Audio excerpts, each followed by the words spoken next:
আজকের এই প্রোগ্রামে দুটি বিষয় আমার সামনে আমি দেখতে পাচ্ছি। একটি বিষয় হচ্ছে ঈদ মিলাদুন নবী, সবাই বলুন সাল্লাল্লাহু। আর একটি বিষয় দেখতে পাচ্ছি ফাতিহায়ে আযম। শ্রমিক ইউনিয়নের ভাইয়েরা চমৎকার কাজ করেছেন।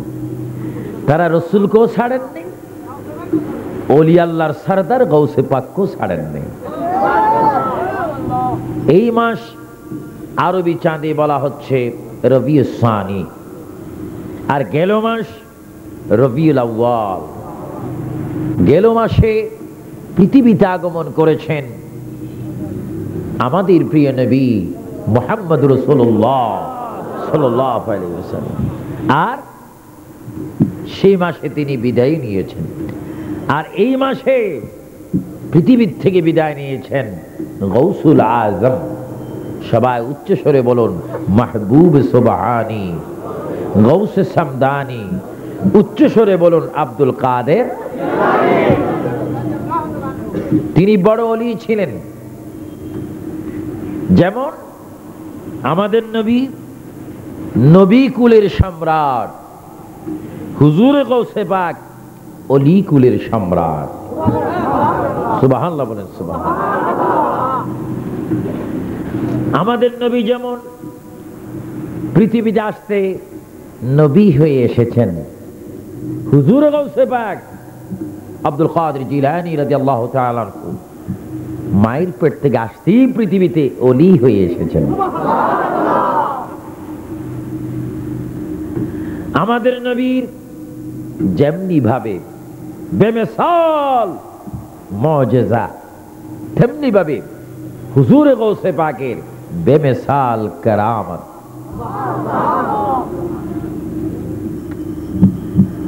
আমাদের নবী তিনি এমন নবী যার কারণে হুজুর গৌসে পাক বড় ওলি হয়েছেন।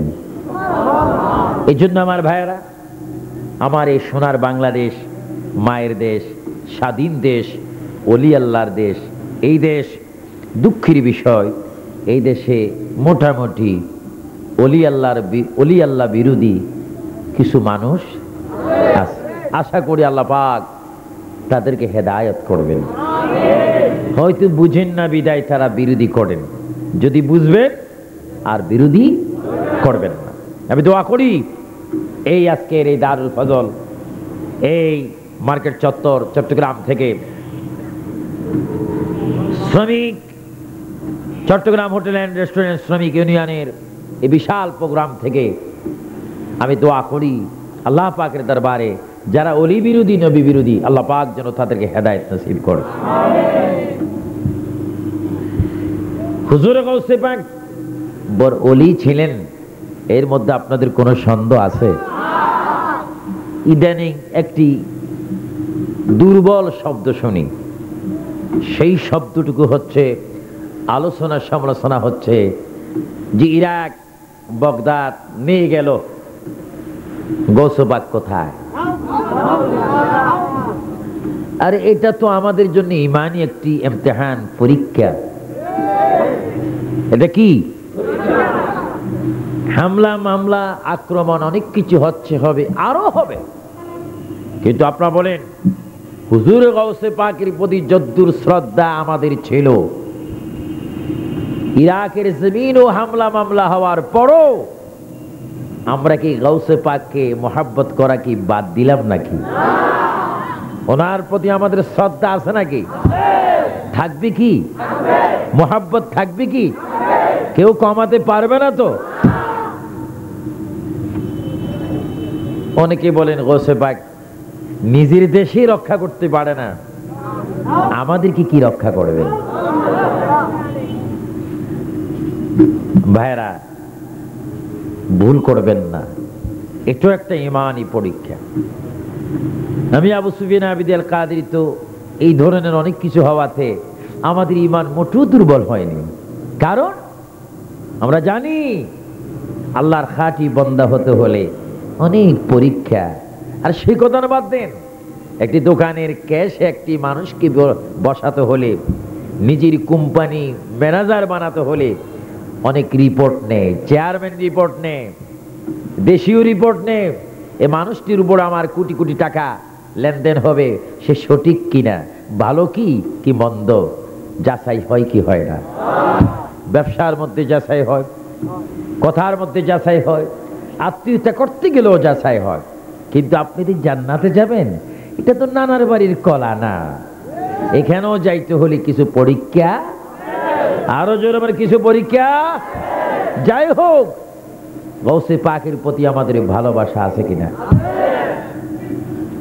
আল্লাহর নবী, দো জাহানের বাদশা নবী মুহাম্মদুর রাসূলুল্লাহ সাল্লাল্লাহু আলাইহি ওয়াসাল্লাম, যার মিলাদুন নবী মাহফিলে আমরা বক্তা হলাম, শ্রোতা হলাম, বসলাম, আসলাম।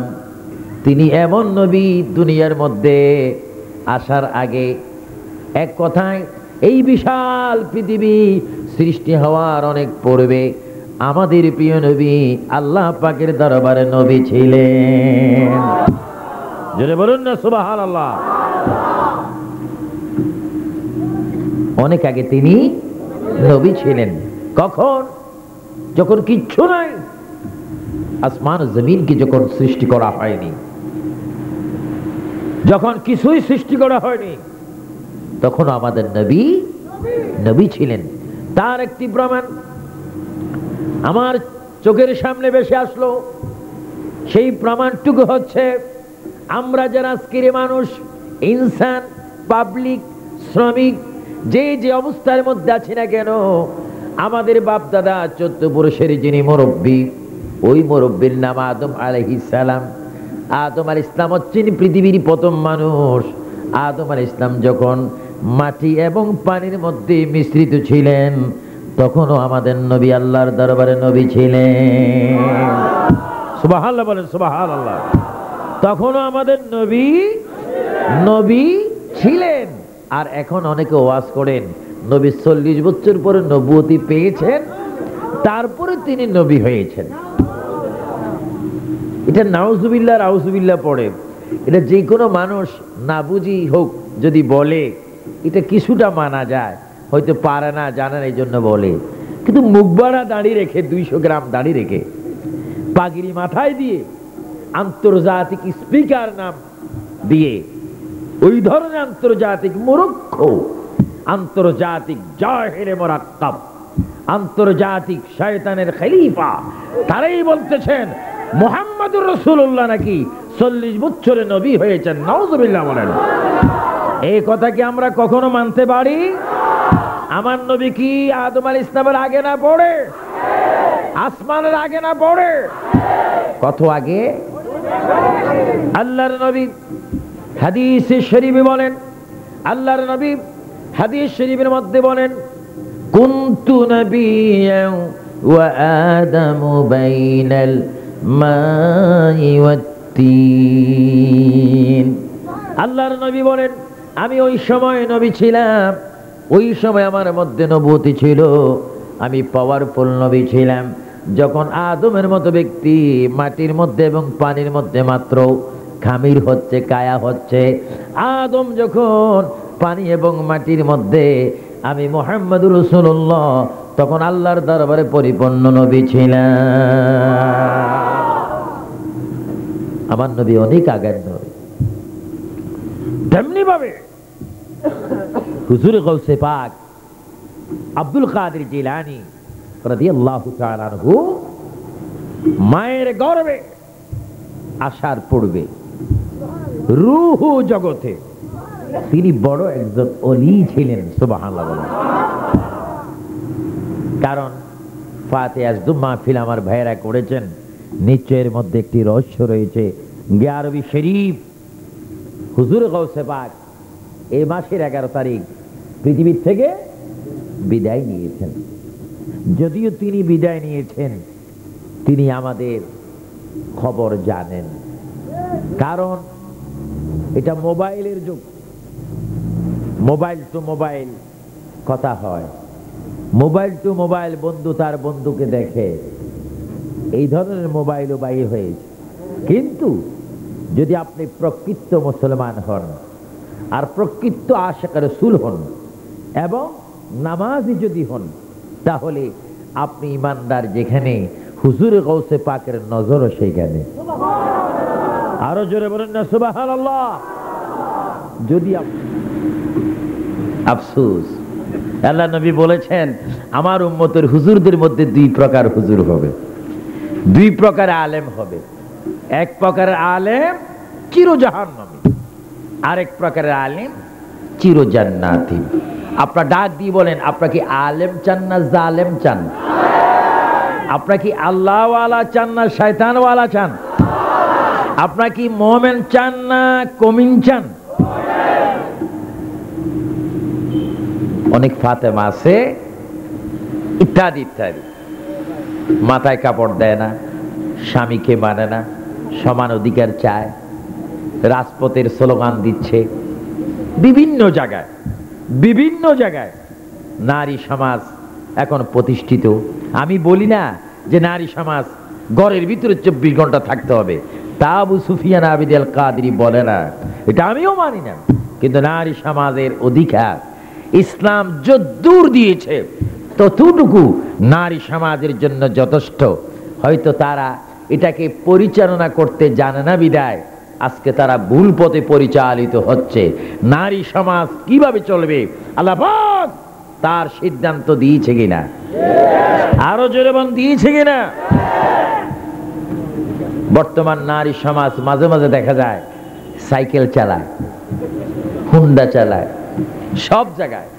শুধু বাকি আছে নিউ মার্কেটের ইমামতির জায়গা, মসজিদের মধ্যে। সব জায়গার মধ্যে নারী সমাজ আছে। আমাদের অনেক নারী সমাজ ভালো মতো নামাজ পড়ে না, কোরআন শরীফ তেলাওয়াত করে না, মাথায় কাপড় দেয় না, পর্দা মতো চলে না। কিন্তু হুজুরে গৌসে পাক যার ফাতে আজম আজকে পালন করতেছেন, গৌসিয়া খতম যারা পড়তেছেন, গিয়ারি শরীফ যারা করতেছেন, কেন করেন? হুজুর গৌসে পাক আপনার মায়ের নাম কি? তিনি জবাব দিবেন আমার মা উম্মুল খায়ের বিবি ফাতেমা, যিনি আওলাদ রাসূল ছিলেন। চিৎকার দিয়ে বলেন সুবহানাল্লাহ। আমার মা খুব আবেদা ছিলেন, আমার মা খুব পর্দানিশীন ছিলেন, আমার মা কোরআনের হাফেজা ছিলেন, আমার মা ফিউর নামাজি ছিলেন। আমার মায়ের গলার সাউন্ড, কণ্ঠ কোনো বেগানা পুরুষ শোনেননি। এমনকি ঘরের মধ্যে দিয়ে মা কথা বলতেন, অনেক ক্ষেত্রে আমি সন্তান হয়েও মায়ের আওয়াজ শুনতাম না। আমার মা এত ভালো মা যে মায়ের নাম বলেন উম্মুল খায়ের ফাতেমা। চিৎকার দিয়ে বলেন সুবহানাল্লাহ। তিনি কেমন মা? আমার দেশের নারী সমাজ যদি সামান্যতম ভালো হতো, নামাজি হতো, কোরআন শরীফ তেলাওয়াত করত, নিশ্চয়ই ঘরের মধ্যে একজন নেককার সন্তান হতো, একজন সৎ সন্তান হতো। আজকে মায়ের অভিযোগ সন্তানের বিরুদ্ধে, সন্তানের অভিযোগ মায়ের বিরুদ্ধে, মা অভিযোগ করেন স্বামী, স্বামীর বিরুদ্ধে স্বামী অভিযোগ করেন তার বিবির বিরুদ্ধে। কারণ ইসলাম আমাদের মুখের মধ্যে রয়েছে, বাস্তবে আমাদের কাছে ইসলাম নেই। আমার ভাইয়েরা, আসুন হুজুর গৌসে পাক আব্দুল কাদের জিলানী মাহবুব সুবহানী গৌসে সামদানী, তিনি বড় পীর ছিলেন, বড় দরবার ছিলেন, সুফি ছিলেন, ইমাম ছিলেন, ডাক্তার ছিলেন, চিকিৎসক ছিলেন, সমাজ সেবক ছিলেন, বিচারক ছিলেন, জাস্টিস ছিলেন, জজ ছিলেন, ইমাম ছিলেন, খুতবা দিতেন, খানকার একজন পীর ছিলেন। মাহবুব সুবহানী আব্দুল কাদের জিলানী গিলানী, আপনার থেকে আপনার মায়ের কথা আমরা জানতে চাই, আপনার মা কেমন ছিল? তিনি বলেন আমার মা এমন ছিল, আমার মায়ের সিনার মধ্যে লৌহ মাহফুজের কোরআন শরীফ মুখস্থ ছিল। জোরে বলুন সুবহানাল্লাহ, আল্লাহু আকবার।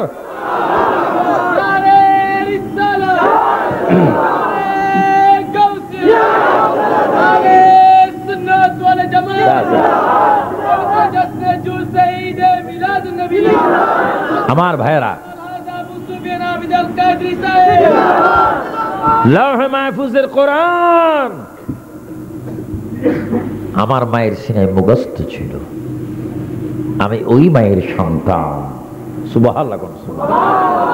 আমাদের অনেক মা 10টি সূরা পারে না, আউযু বিল্লাহি মিনাশ শাইতানির রাজীম ভালো মতো পড়তে পারে না, বিসমিল্লাহির রহমানির রহিম পড়তে পারে না। শুধু তাই নয়, দুঃখের বিষয় আমার দেশের অনেক রাজনৈতিক ভাইয়েরা, সরকার বলেন আর বিরোধী বলেন, এটা আমি আওয়ামী লীগ আর বিএনপির উদ্দেশ্যে বলবো না। আপনার আমার ভাই, আওয়ামী লীগ করেন আর বিএনপি করেন সেটা বড় কথা নয়। আপনারা মুসলমান, আমার ভাই, বাঙালি ভাই, স্বাধীন দেশের ভাই, প্রত্যেকটি মুসলমান কোরআন শরীফ শিখুক, জানুক, শুদ্ধ করে পড়ুক। এটা আমরা চাই কি চাই না? আরো জোরে চাই কি চাই না? কোরআন শরীফ কি রাজনৈতিক নেতাদের সংবিধান না আল্লাহ? জোরে বলুন কার? এই কোরআন শরীফ শিক্ষা নেওয়ার জন্য হুকুম কার? ওয়ারাত্তিলিল কোরআন তারতিলা, সহিভাবে শুদ্ধ করে কোরআন শরীফ পড়া এটা মুসলমানের ঈমানি নৈতিক দায়িত্ব। আমি দেখি অনেক নেতাদের বক্তব্য শুনি, মাঝে মাঝে অনেক নেতারাও থাকেন ঢাকায়, বিশেষ করে বিভিন্ন রাজধানীতে অনেক নেতারাও থাকেন। তাদের কোরআন শরীফের তালাবাত শুনলে মনে হয় যেন কর্ণফুলী নদীতে ডুব দিয়ে থাকি। আউযু বিল্লাহি মিনাশ শাইতানির রাজীম। এটা কি মশান নাকি? বিসমিল্লাহির রহমানির রহিম, বিসমিল্লাহ নাকি হের হয়ে গেছে? ভাইরা, ফেরেশতারা লিখতেছে, যদি পড়তে না জানেন কমপক্ষে বিসমিল্লাহ, আউযু বিল্লাহ, আলহামদুলিল্লাহ শরীফ আপনাকে শিখতে হবে।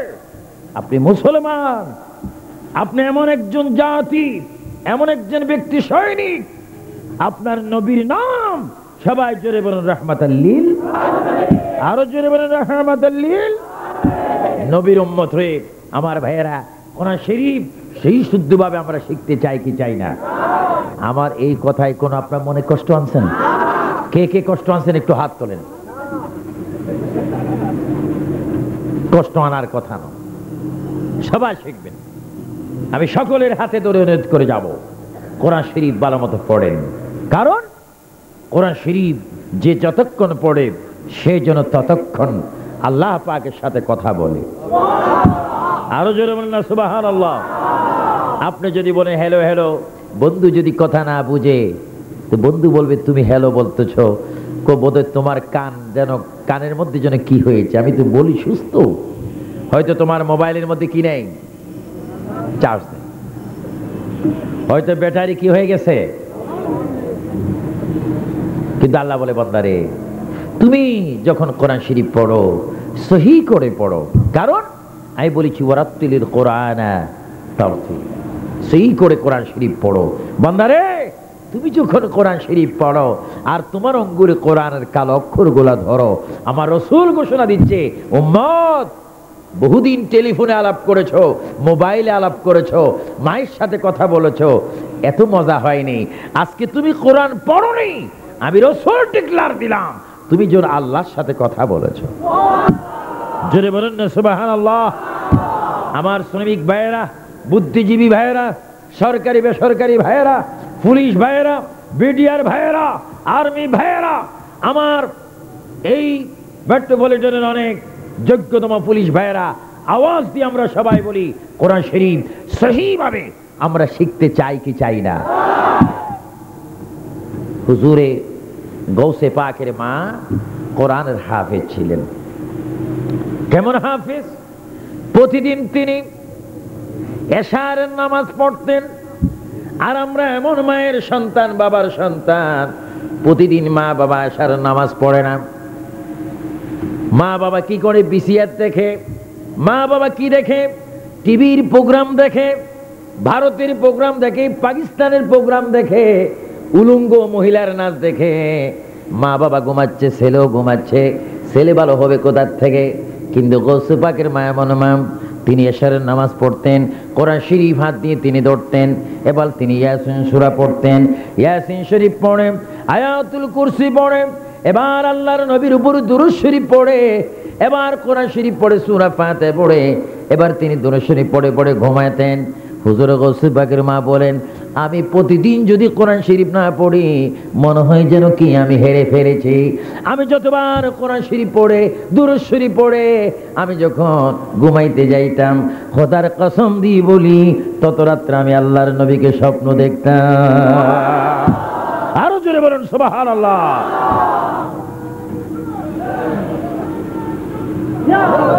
আমার ভাইরা, ভালো আমল করেন, ব্যবসা করেন, আজরাইল ফিরাইতে পারবেন না। কোটিপতি হয়েছেন, আজরাইল ফিরাইতে পারবেন না। শিল্পপতি হয়েছেন, আজরাইল ফিরাইতে পারবেন না।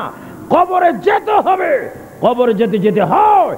দুনিয়াতে বাঁচার জন্য যদি 24 ঘন্টার মধ্যে আপনি যদি 12 ঘন্টাই বাঁচার চেষ্টা করেন, আপনাদের হাতে ধরে বলে গেলাম 2 ঘন্টা আল্লাহ রাসূলের রাস্তার জন্য কোরবানি দান করুন। এই 2 ঘন্টার মধ্যে যদি আপনি ইবাদত করুন, আল্লাহ রাসূল খুশি হবে, বান্দা জাহান্নামে যাবে না, জান্নাতি হয়ে যাবে। তোরে বলুন সুবহানাল্লাহ। আমরা কি জাহান্নাম চাই না বেহেশত চাই? আরো জোরে বলুন কি চাই? এই জন্য বেহেশতের কাজ করতে হবে কি হবে না? আমার ভাইয়েরা, একটু ভালো মতো নামাজ পড়েন, রোজা রাখেন, জিকির করেন, মা বাবাকে মানেন। হুজুরে গৌসে পাক বলে আমার মা এত আবেদা ছিলেন।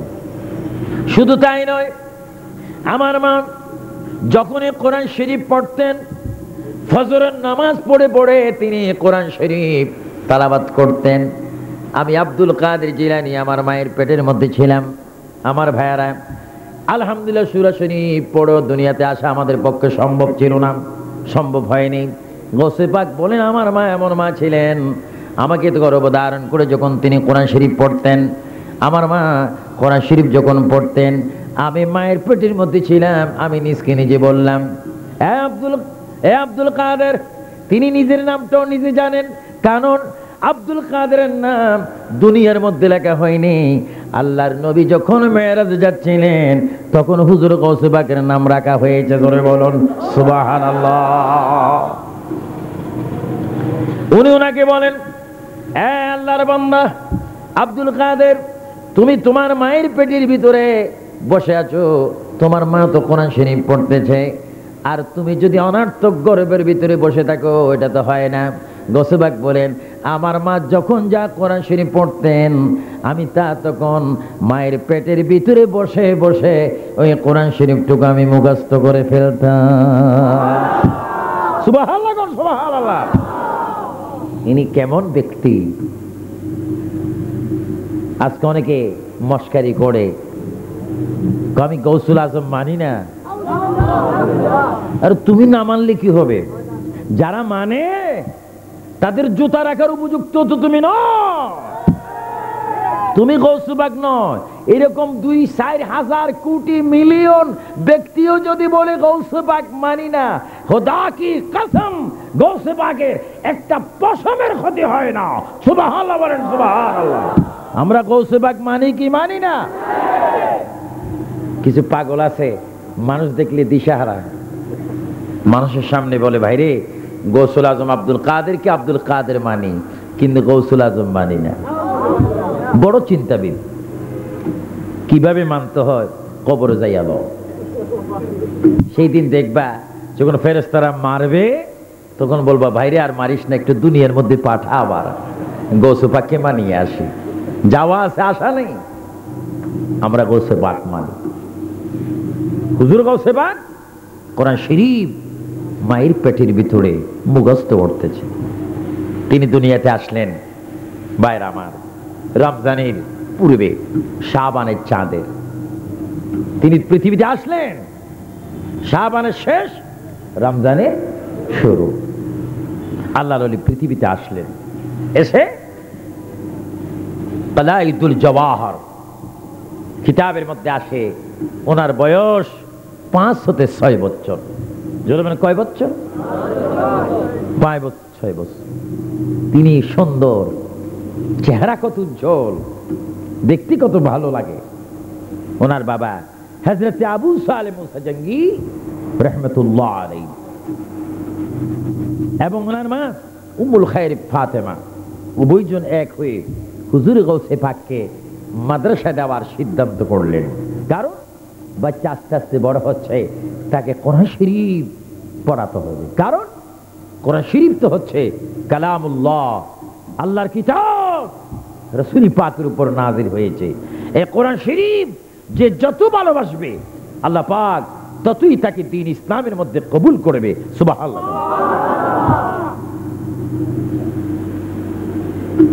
হুজুর গাউসে পাককে নিয়ে আবু সালেহ মুসা জঙ্গি রহমতুল্লাহ আলাইহি ওনার পিতা ওনাকে মাদ্রাসায় নিয়ে গেলেন, মাদ্রাসায় নিজামিয়া। আল্লাহ পাক আপনাদের দোয়া সেই মাদ্রাসা আমি নিজে 2001 এবং 2002 এই 2 বছর গিয়ে আমি মাদ্রাসা হুজুর গাউসে পাকের জিয়ারত করেছি, অগণিত ওলি আল্লাহদের জিয়ারত করেছি, এবং গাউসে পাক যেখানে লেখাপড়া করেছেন সেই ঘরও আমি জিয়ারত করে এসেছি। আল্লাহু আকবার। মনে হয় যেন সেই ঘরগুলির মধ্যে এখনো হুজুর গাউসে পাকের স্মৃতি রয়েছে এবং তার যেন ঘ্রাণ এখনো নাকে পাওয়া যায়। আমার ভাইয়া, হ্যাঁ, হুজুর গাউসে পাক একজন সঠিক আউলিয়া আল্লাহকে আমরা যদি ফলো করি আমরা ভালো হতে পারি, নেককার হতে পারি, ইমানদার হতে পারি, সত্যিকারের মুমিন হতে পারি। হুজুর গাউসে পাককে নিয়ে মাদ্রাসায় গেলেন ওনার পিতা আবু সালেহ মুসা জঙ্গি রহমতুল্লাহ আলাইহি। হুজুরকে ডাক দিলেন, উস্তাদকে ডাক দিলেন। মাওলানা সাহেব হুজুর গাউসে পাকের আব্বা জানকে দেখে তিনি দাঁড়িয়ে গেলেন, কিয়াম করলেন, দাঁড়িয়ে বললেন, জনাব আপনার মতো ব্যক্তি সুফি দরবেশ আগমন আমার কাছে কি জন্য? আল্লাহর ওলি হযরতে আব্দুল কাদের জিলানীর বাবা আবু সালেহ মুসা জঙ্গি রাহমাতুল্লাহ আলাইহি তিনি বললেন, জনাব হুজুর আপনাকে আমি একটি কথা বলি, এই ছেলে আমার ছেলে, নাম আব্দুল কাদের, আওলাদ রাসূল, তার শরীরের মধ্যে রাসূল পাকের রক্ত মোবারক রয়েছে। আর জোরে বলুন সুবহানাল্লাহ। আমি চাই তাকে আপনি সহিভাবে শুদ্ধভাবে এই কোরআন শরীফ আপনি পড়াই দিবেন, তাকে আপনি কোরআন শরীফটা সুন্দর করে পড়াবেন। যদি কোরআন শরীফ পড়াতে পারেন তার অভিভাবকের পক্ষ থেকে আমি তার পিতা আপনাকে অনেকগুলি স্বর্ণের মোহর দান করব। সুবহানাল্লাহ কোন সুবহানাল্লাহ। হুজুর কি বেজার না খুশি? সারা মাদ্রাসা নিয়ে যত টেনশন করি, একটি ছাত্র নিয়ে যদি আমি শুধু একটু যদি সময় দিতে পারি তাহলে আমার লাভ হবে। হুজুর গাউসে পাকের আব্বাজান চলে গেলেন মাদ্রাসার মধ্যে। গাউসে পাককে ওস্তাদজি ডাক দিলেন, বাবা আব্দুল কাদের দিকে আসো। হুজুর আসলাম। আমি যা বলি তুমি তা বলবে, আমি যা পড়াই তুমি তা পড়বে, কারণ তোমার ভালো হওয়ার মধ্যে আমার অনেক কিসমত রয়েছে, অনেক উপহার রয়েছে, অনেক স্বর্ণ পাবো। বাবা আমি যা বলি তুমি তাই বলবে।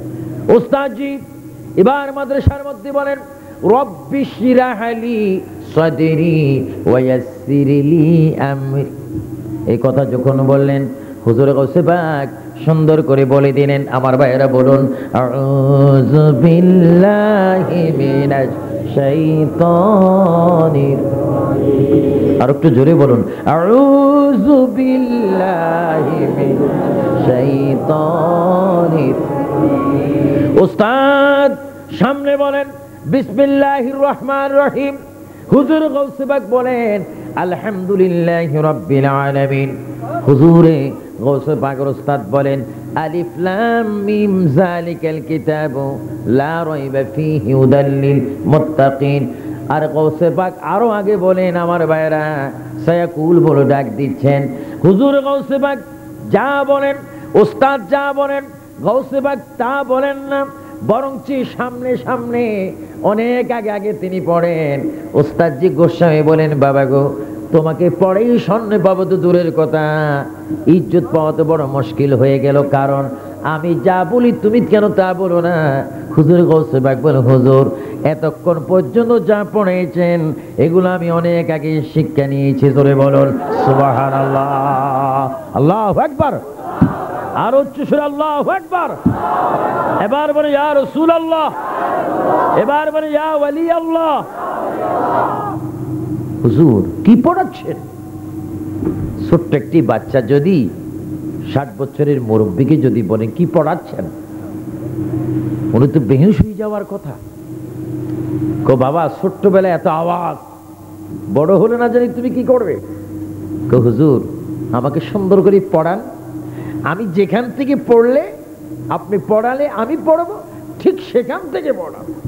কো বাবা কোনখান থেকে পড়াবো? কো কোরআনের অর্ধেকের বেশি চলে যান, সুবহানাল্লাহ বলেন, তারপরে গিয়ে পড়বো।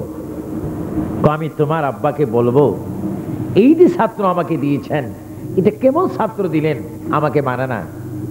আমিও আমার আব্বা জানকে বলবো আব্বা জান কেমন উস্তাদের কাছে দিলেন, আমাকে পড়াইতে জানে না। জোরে কন্যা সুবহানাল্লাহ। গৌসে পাক, গৌসে পাকের ভক্ত হন, আশিক হন, ইহকাল না হোক পরকালও কিছু পাবেন। আর এখানে পাবেন না কেন?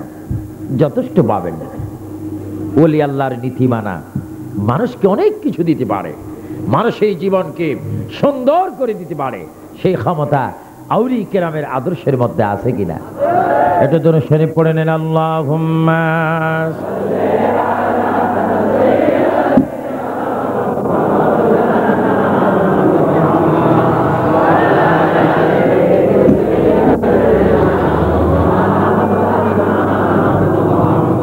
আর জোরে জোরে বলুন আল্লাহুম্মা। যারা পারেন বসে যান।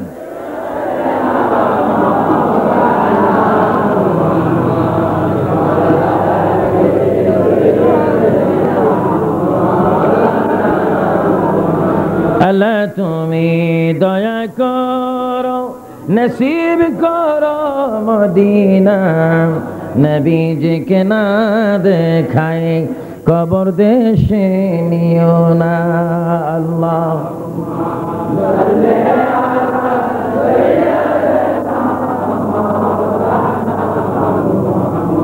ওয়ালা আলি সাইয়্যিদিনা। ইচ্ছা করলে নবী আমার থাকতে পারতেন আরশে, উম্মতের মায়ায় নবীজি মদিনাতে শুয়ে আছে। জোরে মাওলানা মুহাম্মদ।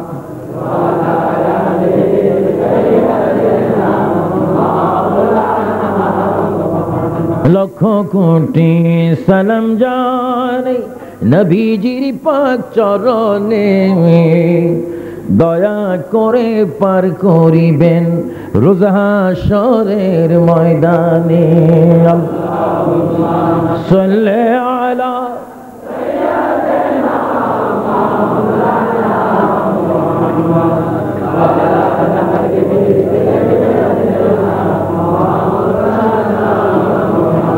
ওস্তাদ বলে আমি আপনার আব্বাকে নালিশ করব, যোগ্যতম ছাত্র পাইনি।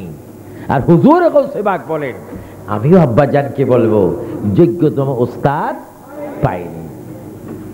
শিক্ষক তার পিতাকে নালিশ করলেন, এমন বাচ্চা দিয়েছেন সামার কবজার বাহিরে, কন্ট্রোল করা সম্ভব নয়। এই যাবত যা পড়াইছি বরং আপনার ছেলে এমন একটি ছেলে, সে উল্টা আমাকে পড়াইতে চায়। সুবহানাল্লাহ বলবেন না? ইনি কি সাধারণ মানুষ না ওলি আল্লাহ? আরো জোরে বলেন কি আল্লাহ।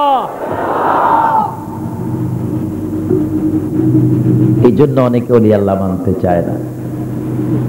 দেখবেন বেশিরভাগ টুপি যারা মাথায় দেয় নিজেরই নিজে মনে করে ফার্স্ট ক্লাস মুসলমান, মনে করবেন এটার মধ্যেই ফার্স্ট ক্লাস শয়তানি।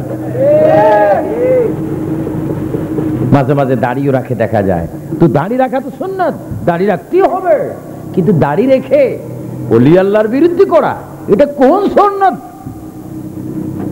এই জন্য আপনাদেরকে অনুরোধ করে বলবো মান আদালি ওয়ালিয়ান ফাকাদ আযানতু বিল হারব। আল্লাহ পাক বলেন হাদিসে কুদসির মধ্যে বলেন, কোন ব্যক্তি যদি আমার ওলিদের বিরুদ্ধে করো। কোন ব্যক্তি যদি আউলিয়া কেরামের বিরুদ্ধে করো, আমি আল্লাহ বললাম মান আদা লি ওয়ালিয়ান ফাকাদ আযানতু বিহারবে, আমি আল্লাহ তোর বিরুদ্ধে যুদ্ধ করব, জিহাদ করব। আমার ভাইরা, করলে আল্লাহ জিহাদ করেন, ওলি আল্লাহর বিরুদ্ধে করলে আল্লাহ পাক তার বিরুদ্ধে যুদ্ধ ঘোষণা দিয়েছেন। আমার সুন্নি ভাইরা, শ্রমিক ভাইরা, আওয়াজ দিয়ে জোরে সোরে বলুন, আমরা ওলি আল্লাহর ভালোবাসা চাই কি চাই না? আরো জোরে চাই কি না? ডাইন হাত তুলে বলুন, চাই কি না?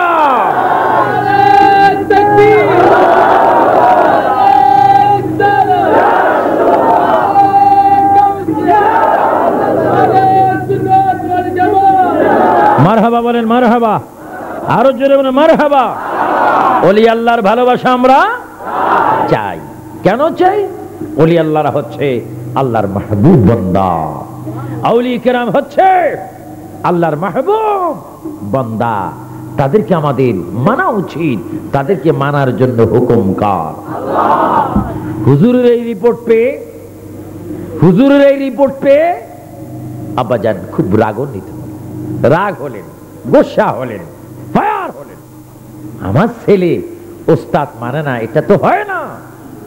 বাসায় এসে রাগ করে উচ্চ স্বরে ডাক দিলেন, আব্দুল কাদের। না, তিনি বললেন, আব্বাজান কি?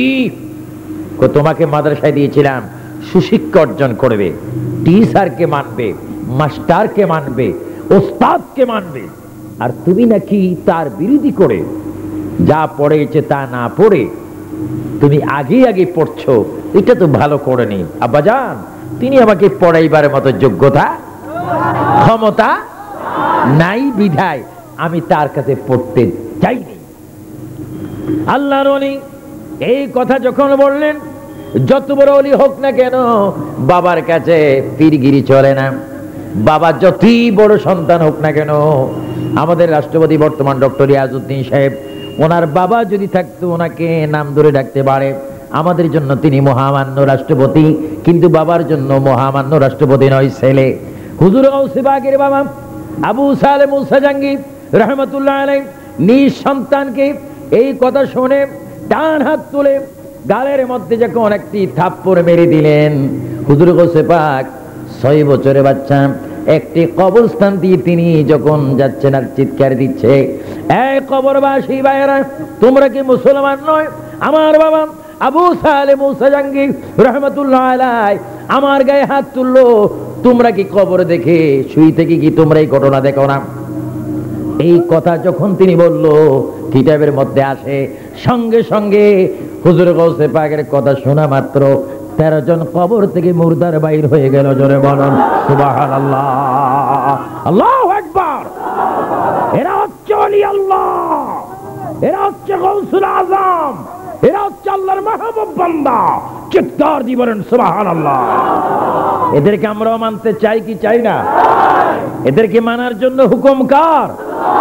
আর না মানার জন্য হুকুম কার? আপনাকে শয়তান চান না আল্লাহ চান? জোরে বলেন কি চান? আল্লাহ চাই কি চাই না? আল্লাহকে যদি আমরা চাই তাহলে শয়তান আমাদের কাছে আসতে পারবে না। আমরা ওলি আল্লাহ চাই, আমার ভাইয়েরা, আমরা ওলি আল্লাহ চাই। হুজুর গাউসে পাকের বাবা আবু সালেহ মুসা জাহাঙ্গীর রহমতুল্লাহ আলাইহি তিনি আশ্চর্য হয়ে গেলেন, এই কি আমার সন্তান, এই কি আমার ছেলে, যার আওয়াজ শুনে কবর থেকে মুর্দার বাইর হয়ে যায়। একটু জিকির করেন সুবহানাল্লাহ ওয়ালহামদুলিল্লাহ।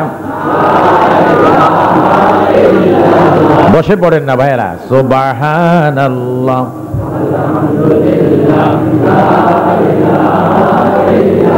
আর একটু আস্তে, আর একটু আস্তে, হয়তো বেশি জোরে বললে গুনাহ হতে পারে। মহাব্বতে জোরে সুবহানাল্লাহ ওয়ালহামদুলিল্লাহ লা ইলাহা ইল্লাল্লাহ লা ইলাহা ইল্লাল্লাহ লা মাকসুদা ইল্লাল্লাহ লা মাজুদা ইল্লাল্লাহ লা মাবুদা ইল্লাল্লাহ হো লা ইলাহা ইল্লাল্লাহ সুবহানাল্লাহ আলহামদুলিল্লাহ লা ইলাহা ইল্লাল্লাহ সুবহানাল্লাহ আলহামদুলিল্লাহ লা ইলাহা ইল্লাল্লাহ হাসবি রাব্বি জাল্লাল্লাহ মা ফি কলবি গায়রুল্লাহ নূর মুহাম্মদ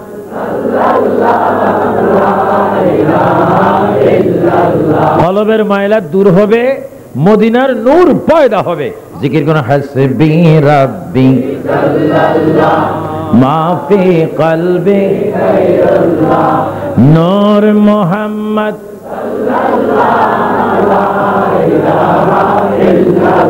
লা ইলাহা ইল্লাল্লাহ মুহাম্মাদুর রাসূল। আল্লাহর ওলির এই কেরামত দেখে নিজের পিতা আশ্চর্য হয়ে গেলেন। আর তিনি মনে মনে বলে, কার বাবা হলাম? কারণ মাত্র থাপ্পড় মারলাম একটি, 13 জন মুর্দার কবর থেকে বাইর হয়ে গেল। আল্লাহর ওলি মাহবুব সুবহানী হুজুর গৌসে পাক আব্দুল কাদের জিলানী বলে, বাবা গো, যতই কেরামত আমি দেখাই না কেন, আপনার পায়ের নিচে আমার বেহেশত। সুবহানাল্লাহ বলেন, আল্লাহু আকবার বলেন। গৌসে পাক বাবা মানে কি না? আর আমরা বাবা ধুনি, বাবার পিটাই, গর্দানের মধ্যে দিই, বলি বাইর হ, ঘর থেকে বাইর হ। বাবা যদি মাসিক টাকার জন্য ছেলের কাছে আসে, 200 টাকা দেন, 500, 1000 দেন, বেশি চাইলে যাও, আগে এই মাসে যেন আর না দেখি। বাবাকে ধমক দেয়। এই ধমক দেওয়া নিষেধ। তুমি যত বড় লাট বাহাদুর হও না কেন, তুমি যত বড় মিলিয়নের মালিক হও না কেন, তোমার বেহেশত হচ্ছে বাবার পায়ের নিচে। চিৎকার দিয়ে বলেন সুবহানাল্লাহ। মার পায়ের নিচে। আমরা মা বাবার পায়ের নিচে আল্লাহ পাকের থেকে রাসূল পাকের মাধ্যমে বেহেশত চাই কিনা? আরো জোরে চাই কিনা? সবাই উচ্চ স্বরে একবার বলেন মা। এই আওয়াজ বুঝি? আর একটু জোরে বলেন মা। এবার বলেন বাবা। এবার বলেন আল্লাহ। এবার মুহাব্বতে বলেন ইয়া রাসূলুল্লাহ। এই 4টি নামের মধ্যে অনেক মজা আছে। কোন ছেলে যদি মুসিবতের মধ্যে পড়ে, মা। মুসিবতের মধ্যে যদি পড়ে, বাবা। মুসিবতের মধ্যে যদি পড়ে, আল্লাহ। মুসিবতের মধ্যে যদি পড়ে ইয়া রাসূলুল্লাহ। বেশিরভাগ সন্তানের মুখে আসে মা। আমার ভাইরা, না এই কথা আপনারা বলেন শাশুড়ি। বড় বলে লেসুগুলা তো শাশুড়ির জন্য নেন। 100 লেসু 200 টাকা। কার জন্য? শাশুড়ির জন্য, শ্বশুর বাড়িতে। দুলাই এসেছেন, লেসু নিয়ে এসেছি, কিন্তু নিজের ভাইয়ের জন্য লেসু নাই, মায়ের জন্য লেসু নাই। বেইনসাফ মুসলমান।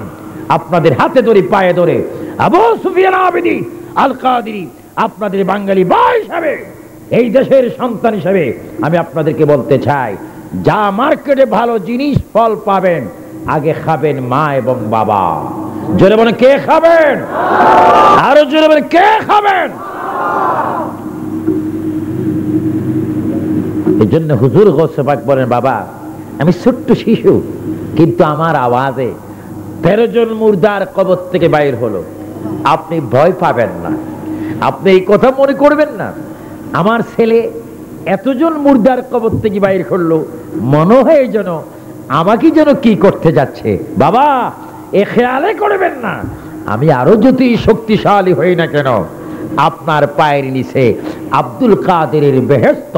চিৎকার দিয়ে বলেন সুবহানাল্লাহ। আউলি কেরামের চরিত্র থেকে মা বাবার আদব শিক্ষা পাওয়া যায় কি যায় না? আরো জন যায় কি যায় না? অথচ আমার দেশের ছেলে MA পাস, বাবা কৃষক শ্রমিক, অফিসে গেল, এতটুকু পর্যন্ত ন্যূনতম ইজ্জত সম্মান বাবাকে করলেন না। বরঞ্চ সাহেবের কাছে তার বন্ধু বসে আছেন, সাহেব জিজ্ঞাসা করলো, এই মানুষটি আসার পরে আপনি একটা নজর দিয়েছেন, এ কে? আমার বাড়ির একজন চাকর। আরো জোরে বলেন না নাউজুবিল্লাহ। এগুলা মানুষ না মানুষ? আমি বলবো যে যত চারের বড় মালিক হোক না কেন, বাবা যখন যাবে বাবাকে সম্মান করা দায়িত্ব আছে কিনা? আরো জোরে বলেন আছে কিনা? এর জন্য আমি বলবো আল্লাহ পাক আপনাদেরকে মা বাবার প্রতি শ্রদ্ধা রাখার তৌফিক দান করুন। আরো জোরে বলেন আমিন। আবু সুফিয়ান আবিদির এই কথা শুনে কি আপনারা গোসা হলেন নাকি? মা বাবার ইজ্জতের দরকার আছে কিনা? আল্লাহর ওলি মাহবুব সুবহানী বললেন, বাবা গোসা হবেন না, রাগ করবেন না, আমি আরো অনেক মৃত্যু ব্যক্তিকে চিন্তা করতে পারি, এটা আল্লাহ পাক আমাকে দান করেছেন নবী পাকের ওসিলায়। কিন্তু বাবা গো, আপনি মনে কষ্ট আনবেন না, আপনি মনে নিবেন না যে হয়তো আমি আপনাকে কিছু করতে পারি। বাবা আপনার পায়ের নিচে আমার বেহেশত, এটাই কামনা করি। তবে আপনি হাসরের ময়দানে এটা ফখর করতে পারবেন, আপনি কৌসুল আজমের বাবা হয়েছেন, কারণ আমি ওই সন্তান যেই সন্তানের কাঁধে করে মেরাজের রাত্রিতে আল্লাহর নবীকে আমি আরশ আজিমে পৌঁছাই দিয়েছিলাম। আরো জোরে বলেন সুবহানাল্লাহ। কোথায়? আরশ আজিম। বাবা এই দেখেন, বাবা এই দেখেন, আমি আপনার সন্তান, আদরের সন্তান, আমার নাম আব্দুল কাদের, আপনি রেখেছেন। আমার জামাটা আমি একটু খুলে দিই। হুজুর গৌসে পাকের বাবার সামনে গেলেন, জামা যখন খুলে দেওয়া হলো, হুজুর গৌসে পাকের বাবা আবু সালেহ মুসা জাঙ্গি দেখতে পেলেন নিজের পুত্রের ছেলের কাঁধের মধ্যে, দুই কাঁধে দুইটা পাও মোবারকের নকশা, নকশাগুলার মধ্যে যেন মেশক আম্বরের মতো খুশবু বাইর হচ্ছে। হুজুর গৌসে পাকের বাবা আবু সালেহ মুসা জাঙ্গি রাহমাতুল্লাহ আলাইহি নিজের ছেলের কাঁধে এই পায়ের নকশা দেখে তিনি পেরেশান হয়ে গেলেন, আশ্চর্য হয়ে গেলেন। বাবারে, হে আমার বাবা আব্দুল কাদের, এই নকশাগুলি কার? গৌসে পাক কেঁদে কেঁদে বলেন, বাবা আবু সালেহ মুসা জাঙ্গি রাহমাতুল্লাহ আলাইহি, আল্লাহর নবী যখন মেরাজে যাচ্ছিলেন তখন আপনি রূহ জগতের মধ্যে ছিলেন, আমার মাও রূহ জগতের মধ্যে ছিল, আপনি বাবাও ছিলেন, আমিও ছিলাম।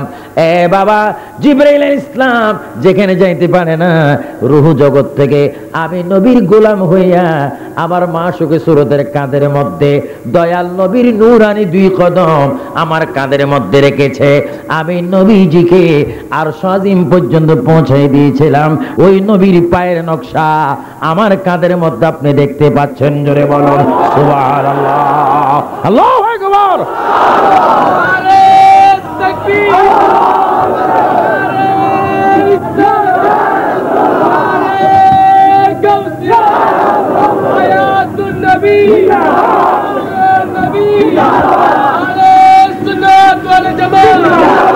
আমার অনেক বাইরে বলেন, রাষ্ট্র কিভাবে চলবে ওয়াজ করেন, লেনদেন কিভাবে করবে, লেনদেন কিভাবে চলবে, ব্যাংক কিভাবে চলবে। বাদ দেন ব্যাংকের কথা, বাদ দেন সেই ব্যবসার কথা।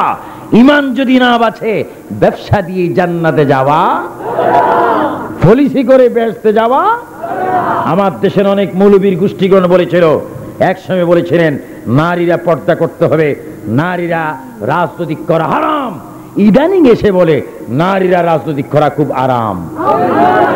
যারা সুবিধার জন্য হারাম বলে, সুবিধার জন্য আরাম বলে, এরা কি নায়েবে রসুল না নায়েবে শয়তান? আমরা নায়েবে শয়তান চাই না, রসুল চাই। আরো জোরে মনে কি চাই? জোরে শুনে পড়েন সালাতুন ইয়া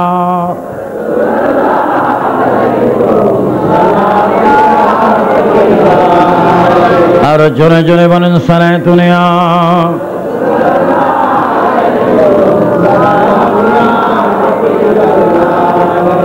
मुआलम क्यों न हो कुर्बा उसी पर खुदा भी है रज़ा जो है मोहम्मद सलातुन या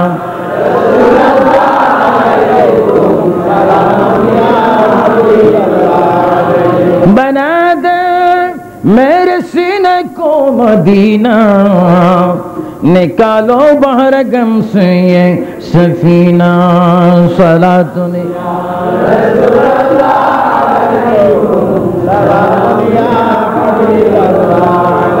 खुदा खुद है खरीदारे मोहम्मद, खुदा मिलता है बाज़ारे मोहम्मद सलातुन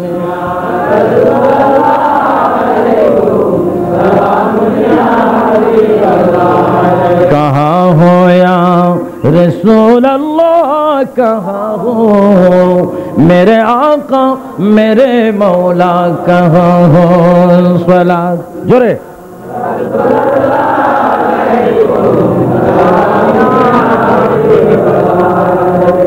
হুজুর গৌসে পাক, আপনার এত মর্যাদা, আপনার এত সম্মান, শান, মান, ইজ্জত, কেরামত, পজিশন এত বৃদ্ধি কি করে পেলেন?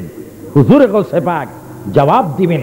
ফাতে আজদুম যার, তার ইতিহাস শুনুন, তিনি জবাব দিবেন, আমি জিরো থেকে হিরো হলাম, অদামি থেকে দামি হলাম, অপরিচিত থেকে পরিচিত হলাম, নবীজির কদম মোবারকের বদৌলতে। চিৎকার দিয়ে বলেন সুবহানাল্লাহ। আমরা নবীর গোলামি চাই কিনা? নবীর গোলামের মধ্যে শান্তি আছে কিনা? ঈসা আলাইহিস সালাম মৃত ব্যক্তিকে জিন্দা করতেন। ঈসা আলাইহিস সালামের উম্মত বলেন আমাদের নবী খুব বড়, আর আমাদের উম্মত ভাই বলতেছেন আমাদের নবী বড়। কয় কি করে বড়? আমার নবী ঈসা আলাইহিস সালামের উম্মতে বলতেছেন আমার নবী এত বড়, দেখো তিনি চতুর্থ আসমানে জীবিত বসে আছেন, আর তোমার নবী ছোট্ট মদিনার মাটিতে শুয়ে আছে। মুসলমান ব্যক্তি জবাব দিলেন, ঈসা নবীর উম্মত, সুন্দর একটি কথা তুমি মনে করে দিয়েছো। বাদশা যখন ঘুমায়, দারোয়ান তখন পাওয়ারা দেয়। আমার নবী বাদশা মদিনায় ঘুমাচ্ছে, তোমার নবী দারোয়ান বসে আছে। আরো জোরে বলেন না সুবহানাল্লাহ। আমাদের নবী কি? আরো জোরে বলেন আমাদের নবী মুহাম্মদ মুস্তাফা কামলি, তুমি বাদশার বাদশাহ কামলি, মুহাম্মদ মুস্তাফা সাল্লাল্লাহু আলা, তুমি বাদশাহ बचाने वाला नबी ताराने वाला, जोरे बचाने তুমি বাদশার বাদশাহ কামলি। একটু নারাই দেন, নারাই দেন না, একটু নারে তাকবীর দেন না।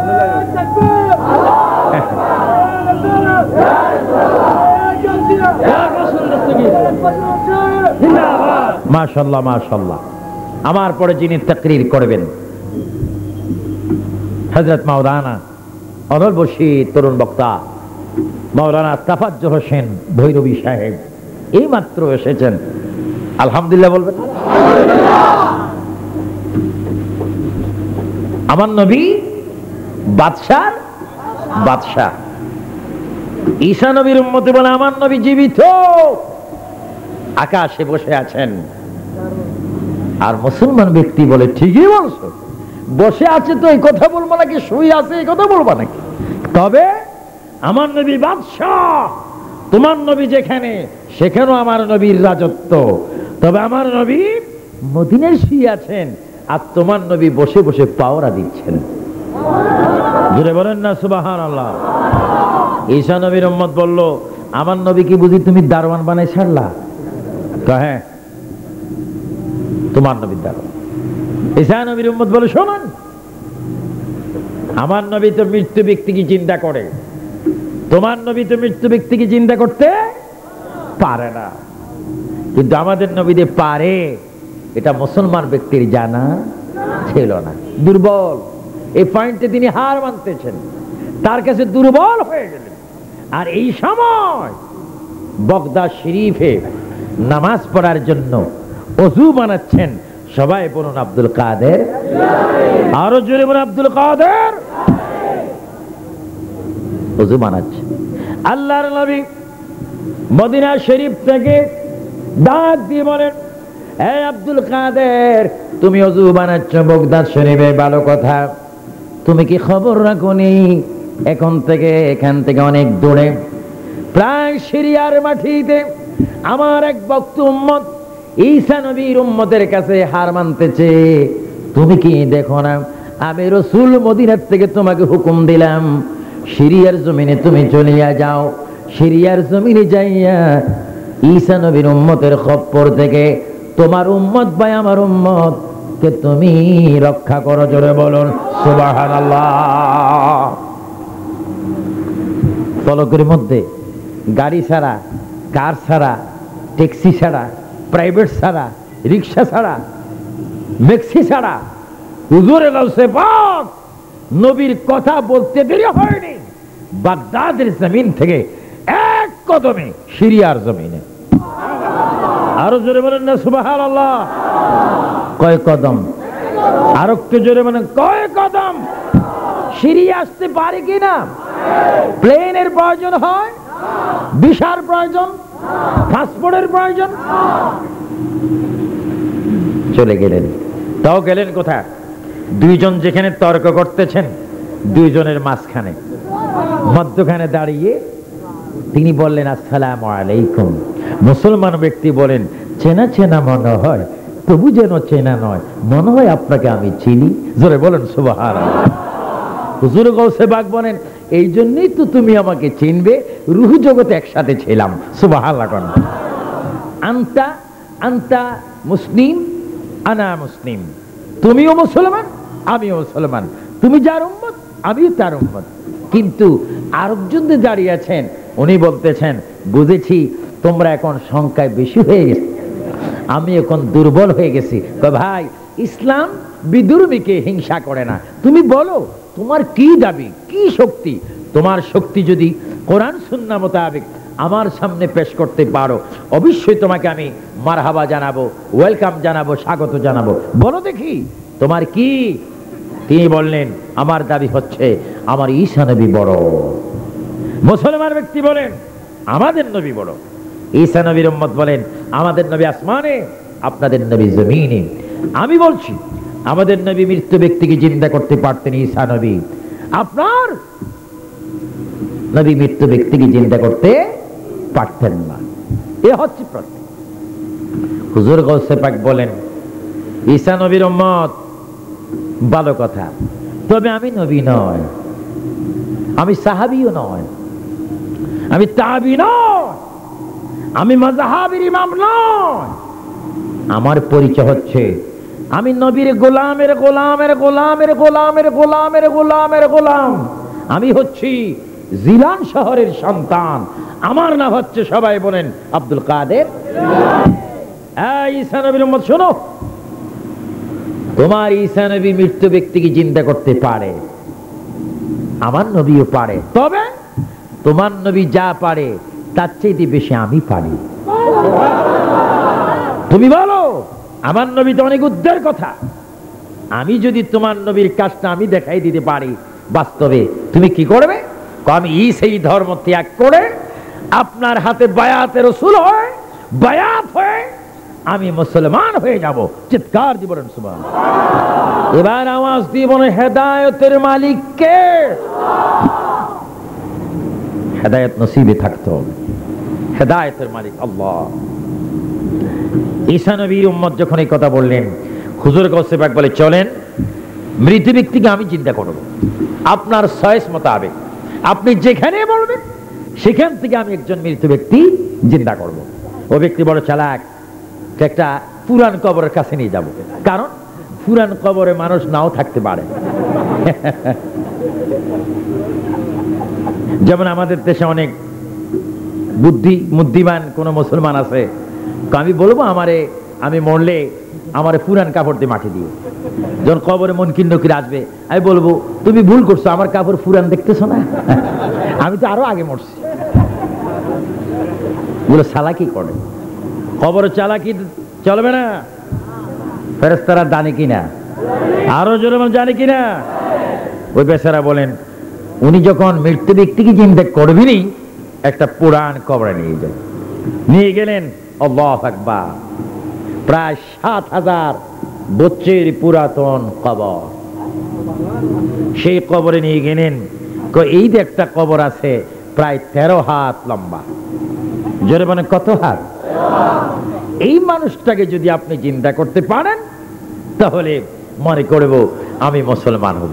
আল্লাহর ওয়ালি মাহবুব সুবহানী হুজুর গাউসে পাক গাউসে সামদানি মুশকিল আব্দুল কাদের জিলানী কবরের সামনে গিয়ে তিনি দাঁড়ালেন এবং তিনি চোখের পানি ছেড়ে বললেন, হে আল্লাহর বান্দা, কতদিন আগের তুমি মুর্দার সেটা আমার জানার বিষয় নয়। তুমি জানো আমি গোলাম রাসূল আওলাদ রাসূল আব্দুল কাদের জিলানী, আমি তোমাকে হুকুম দিচ্ছি বিলম্ব না করে কবরের ভিতরে আমার হুকুমে কবর থেকে বাইর হয়ে যাও। সুবহানাল্লাহ, সুবহানাল্লাহ। কুম বিইজনিন, বাইর হও। কবর থেকে বাইর হয়ে গেলেন 13 হাত লম্বাওয়ালা এক মানুষ। বাইর হওয়া মাত্র তার নাভির থেকে পায়ের 2 তালু পর্যন্ত আগুন, আংরা, আগুনের কয়লা, আর নাভির থেকে মাথার দিক পর্যন্ত জান্নাতি সুন্দর অবস্থা। আল্লাহর ওয়ালি ওই মানুষটিকে দেখে চমকিয়ে গেলেন আর বললেন, এ আল্লাহর বান্দা, তোমাকে জীবিত করে প্রশ্নের সম্মুখীন হলাম। তোমার নাভির থেকে পায়ের দিক পর্যন্ত এগুলো আংরা কয়লা দেখা যায়, আযাব দেখা যায়, আর নাভির থেকে মাথার তালু পর্যন্ত ভালো দেখা যায়। কারণ কি? ওই কবরের মানুষটাকে দিলেন হুজুর গাউসে পাক, বড় দুঃখের কথা আপনি আমার স্মরণ করে দিলেন। আমি বড় জালিম। দুনিয়ায় যখন ছিলাম আমার মাকে আমি খুব আদর করতাম, মাকে আমি সম্মান করতাম।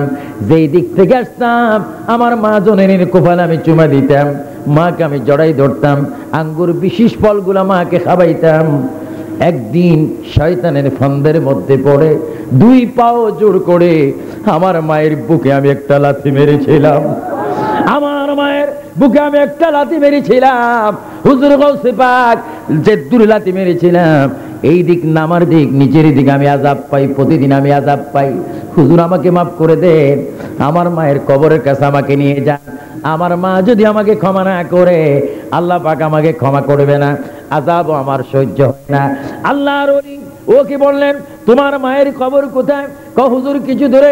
কয় চলো। মৃত ব্যক্তিকে নিয়ে আল্লাহর ওলি মায়ের কবরের পাশে যখন চলে গেলেন, আল্লাহর ওলি ডাক দিয়ে বলে, এটা কি? কয় আমার মায়ের কবর। এবার মাকে কবর থেকে বাইর করলেন। মাকে কবর থেকে বাইর করার পরে মা হুজুরে গাউসে পাককে ডাক দিয়ে বলে, এ আব্দুল কাদের জিলানী, ওলি কেরামের সরদার, আমাকে কেন কবর থেকে বাইর করলেন? আমি কবরে খুব শান্তির মধ্যে ছিলাম, জান্নাতি খানা পাচ্ছিলাম। মাগো, এ বাবা, আমাকে কেন কবর থেকে বাইর করেছো? গাউসে পাক কেঁদে কেঁদে বলে, মা, আমার পিছনে যেই ছেলেটি দাঁড়িয়ে আছে তাকে তুমি চিনো নাকি মা? মা নজর গেল সন্তানের দিকে তাকিয়ে বলে, বাবা আব্দুল কাদের, এই জালেমের চেহারা আমি দেখতে চাই না। 10 মাস 10 দিন থেকে আমি পেটে রেখেছিলাম। একদিন শয়তানের ফান্দের মধ্যে পড়ে আমার বুকের মধ্যে সে একটা লাথি মেরেছে। মনে হয় যেন লাথির আঘাত এখন আমার কলিজার মধ্যে লাগে। আল্লাহর ওলি ডাক দিব না, মাগো তোমার ছেলে কবরের মধ্যে আযাব, তুমি মাফ করে দাও। আমি মাফ করবো না। কই তুমি মাফ করে দাও, আমি বলছি তুমি মাফ করে দাও। কোন আমি মাফ করবো না। আল্লাহর ওলি বলে, মাফ কেমনে করাতে হয় আব্দুল কাদের ভালো মতো জানে। এবার মায়ের সামনে ছেলের গায়ে আত্মাধিক ক্ষমতা দিয়ে সারা শরীরে যখন আগুন লাগাই দিলেন, মা জননী গাউসে পাকের কদমে পড়ে গেলেন। গাউসে পাক গো, আল্লাহকে বলে দাও আমার ছেলেকে যেন মাফ করে দেয়। কোন ছেলে যদি মায়ের সামনে আগুনে জ্বলে, দুনিয়ার কোন মা সহ্য করে না। জোরে বলুন সুবহানাল্লাহ, আল্লাহু আকবার। গাউসে পাক মৃত মানুষকে জিন্দা করে, আবার তার মাকে জিন্দা করে, আবার ভালো করে দিতে পারেন, ক্ষমা নামাইতে পারেন। এই ক্ষমতা শক্তি আপনি কোন মাদ্রাসায় লেখাপড়া করে পেয়েছেন? গাউসে পাক জবাব দিবে, এই ক্ষমতা আমি পেয়েছি আল্লাহর রাসূলের কদম মোবারক থেকে। জোরে বলুন সুবহানাল্লাহ, উচ্চ স্বরে বলুন আল্লাহু আকবার। আমরা আউলিয়া কেরাম চাই কিনা? এই জন্য আমি আপনাদের সামনে পবিত্র কোরআনুল কারীম ফুরকান হামিদ থেকে তেলাওয়াত করেছিলাম। আমার ভাইয়েরা বলুন বিসমিল্লাহির রহমানির আলা ইন্না আউলিয়া আল্লাহি লা খাউফুন আলাইহিম ওয়ালা হুম ইয়াহজানুন। আল্লাহ পাক কোরআন শরীফের মধ্যে বলেন, আলা খবরদার, ইন্না নিশ্চয়, আউলিয়া আল্লাহ আমার কতগুলা মাহবুব বান্দা, লা খাউফুন যাদের কোনো ভয় নেই, ওয়ালা হুম ইয়াহজানুন যাদের কোনো চিন্তাও নেই, যাদের চিন্তা নেই ভয় নেই, ইহকাল ও পরকালে তারা হচ্ছে আল্লাহর ওলি। তাদের মধ্যে বড় ওলি হচ্ছে আজকে চট্টগ্রাম দারুল ফজর মার্কেট চত্বরে চট্টগ্রাম হোটেল অ্যান্ড রেস্টুরেন্ট শ্রমিক ইউনিয়নের ভাইয়েরা ঈদ মিলাদ নবী সাল্লাল্লাহু আলাইহি ইসলামের সঙ্গে যে ফাতিহা আজদুম মাহফিল করতেছেন, যার শরণে হুজুর গৌসে পাক এমন একজন ওলি ছিলেন যার দুনিয়া ও আখিরাতে কোনো ভয় নাই। আরো জোরে বলুন, যার কোনো ভয়। এই ওলি আল্লাহ আমরা চাই কি চাই না? আরো জোরে বলুন, চাই কি চাই না? আল্লাহ পাক যেন আমাদের সকলকে ওলির প্রেমিক হওয়ার তৌফিক দান করে চিৎকার দিয়ে বলুন আমিন। আপনার শেষ মোনাজাত দিয়ে যাবেন, সালাতু সালাম কিয়াম করে যাবেন, মাওলানা তাফাজ্জুল হোসেন সাহেবের তাকরীর শুনে যাবেন। আমি মুখতাসর একটু দোয়া করি, আল্লাহুম্মা আমিন।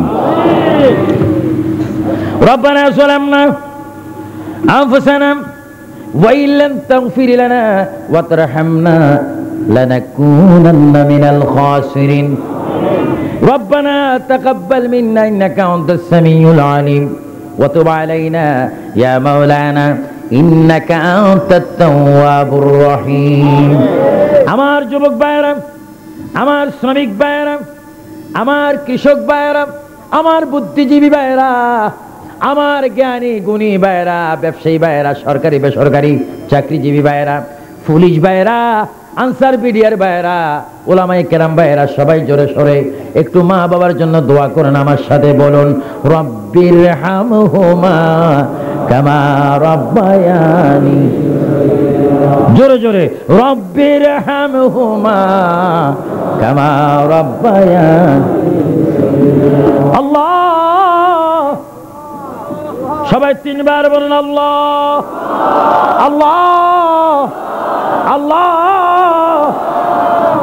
মাবুদ, এতক্ষণ পর্যন্ত এই চট্টগ্রাম শহরে দারুল ফজল মার্কেট চত্বরে প্রতি বছরের ন্যায় ঈদ মিলাদুন নবী ফাতিহা মাহফিলে বসে চট্টগ্রাম হোটেল এন্ড রেস্টুরেন্ট শ্রমিক ইউনিয়ন কর্তৃক আয়োজিত মাহফিলে বসে ডানে বামে সামনে অনেক অনেক উলামায়ে কেরাম নিয়ে, আল্লাহ, হাজার হাজার রাসূল প্রেমিক, কোরআন প্রেমিক, ওলি প্রেমিক নিয়ে, সুন্নি মুসলমানদেরকে নিয়ে তোমার সেই দরবারে হাত বাড়াইলাম।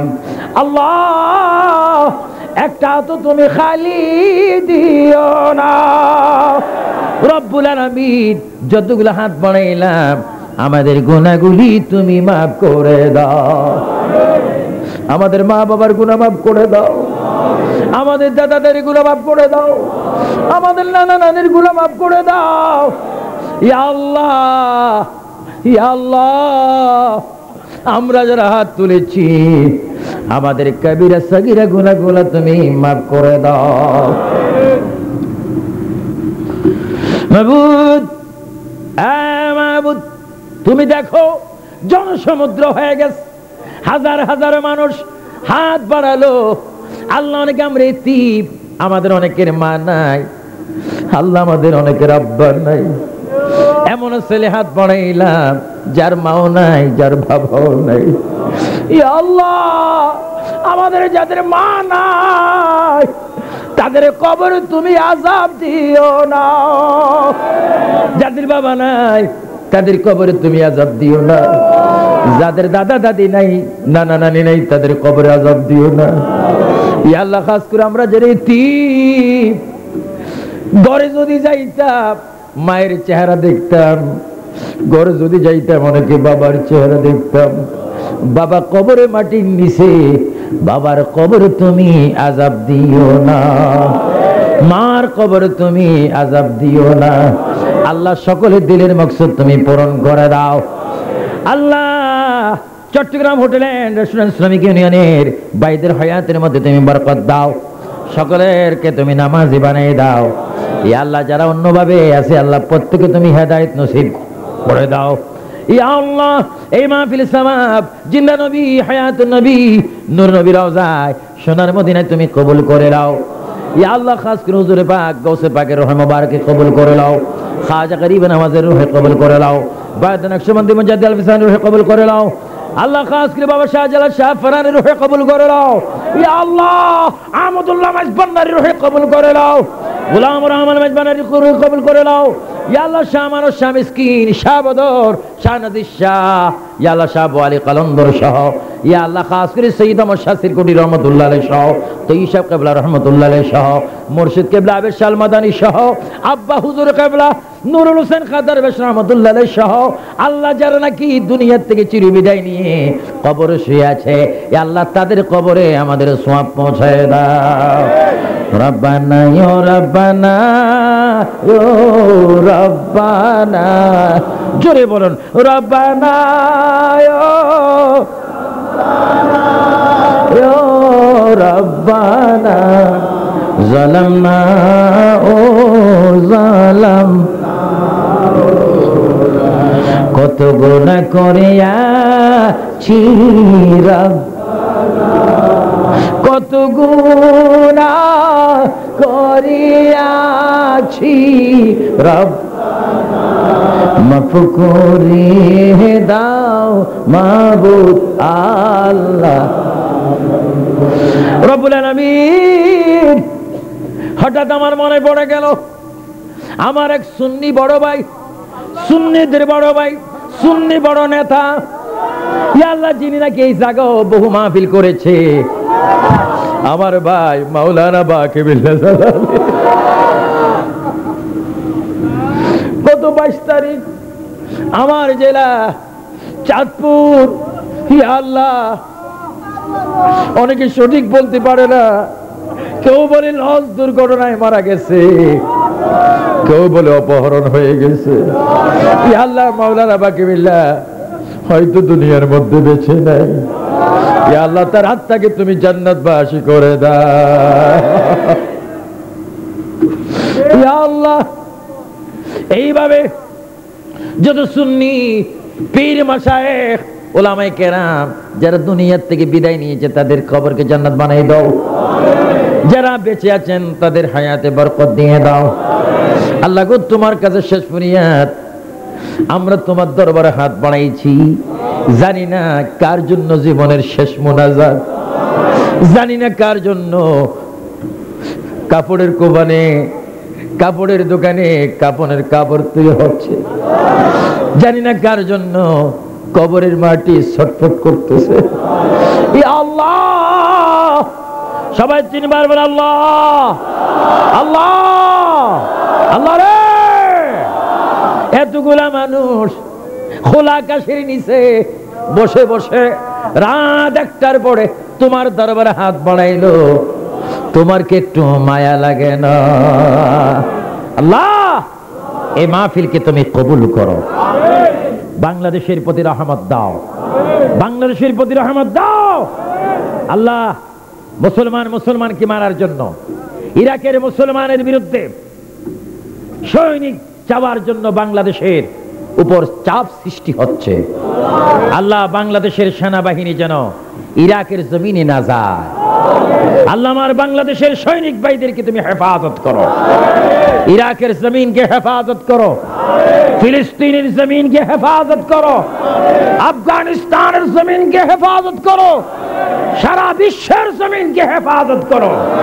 ইয়া আল্লাহ আন্তর্জাতিক চক্রান্ত হচ্ছে মুসলমানের বিরুদ্ধে, তুমি আমাদেরকে হেফাজত করো রব্বুল আলামিন। শেষ কথা, যেই দিন মরে যাব পৃথিবীর কোন শক্তি আমাদেরকে বেঁধে রাখতে পারবে না রে মাওলা। যদি মৃত্যু দাও ওই দিনটি তুমি জুমার দিন রাখিও, যদি মৃত্যু দাও রমজান মাসে মৃত্যু দিও, যদি মৃত্যু দাও শবে কদরের রাত্রে মৃত্যু দিও। ইয়া আল্লাহ ইয়া আল্লাহ অ্যাক্সিডেন্টে দুর্ঘটনা আমাদেরকে মৃত্যু দিও না। ইয়া আল্লাহ বাংলার জমিনকে তুমি কবুল করো।